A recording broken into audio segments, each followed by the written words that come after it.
Hello guys, మనకి నిన్న KKR versus పీవీకేఎస్ match complete అయిపోయింది కదా. అయితే ఈ మ్యాచ్లో చూసుకుంటే చివరిగా మ్యాచ్ అయితే రద్దు అయిపోయింది. అయితే దీంతో మరి చెరొక పాయింట్, పీవీకేఎస్కి ఒక పాయింట్, దాని తర్వాత కేకేఆర్కి ఒక పాయింట్. సో ఇద్దరికి కూడా చెరొక పాయింట్ ఇచ్చారు.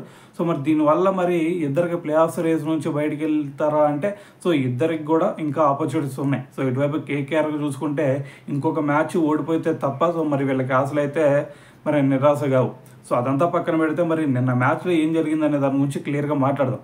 అయితే ఫస్ట్ వచ్చేసరికి మీ అందరు తెలిసిందే పీవీకేఎస్ బ్యాటింగ్ చేసింది. సో అయితే మరి పీవీకేఎస్ బ్యాటింగ్ వచ్చిన తర్వాత వీళ్ళకి ఒక మంచి ఫ్లయింగ్ స్టార్ట్ వచ్చింది.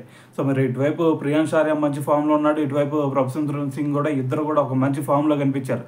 అయితే మరి దాని తర్వాత చూసుకుంటే వీళ్ళకి ఫస్ట్ వికెట్ పార్ట్నర్షిప్ చూసుకుంటేనే 120 రన్స్ పార్ట్నర్షిప్ వచ్చింది. సో దీంతోనే ఒక మంచి ఫ్లయింగ్ స్టార్ట్ వచ్చిందని చెప్పాలి. అయితే దాని తర్వాత చూసుకుంటే మరి 69 రన్స్ చేసిన ప్రియాంశ్ ఆర్య చూసుకుంటే సో తను అవుట్ అవడం జరిగింది 120 రన్స్ దగ్గర.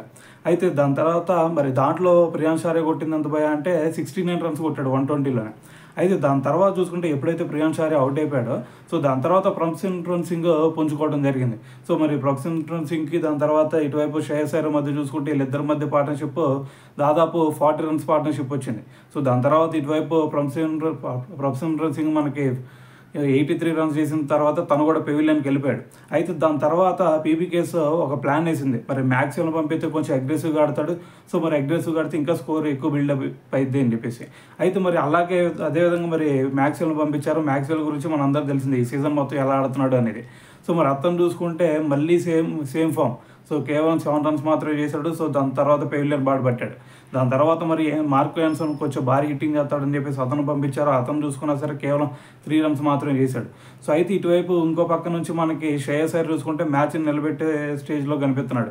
సో ఒక 6 ఒక 4 కొట్టాడు. ఓవరాల్గా చూసుకుంటే 25 రన్స్ చేశాడు.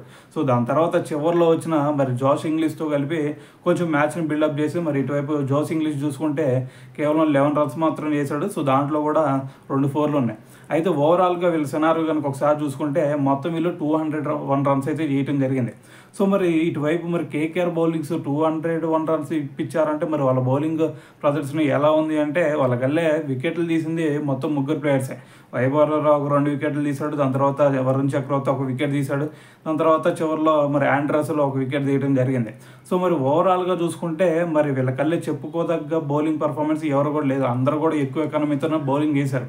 అయితే దాని తర్వాత మరి 202 రన్స్ టార్గెట్తో మరి బరిలోకి దిగిన కేకేఆర్కి చూసుకుంటే మరి ఫస్ట్ ఓవర్ ఒకటే మాత్రమే జరిగింది. సో దాంట్లో కూడా మరి 7 రన్స్ చేశారు. సో మరి దాని తర్వాత వర్షార్పణం అయిపోయింది. సో మ్యాచ్ రిజల్ట్ అయితే చెరొక పాయింట్ అయితే ఇవ్వడం జరిగింది.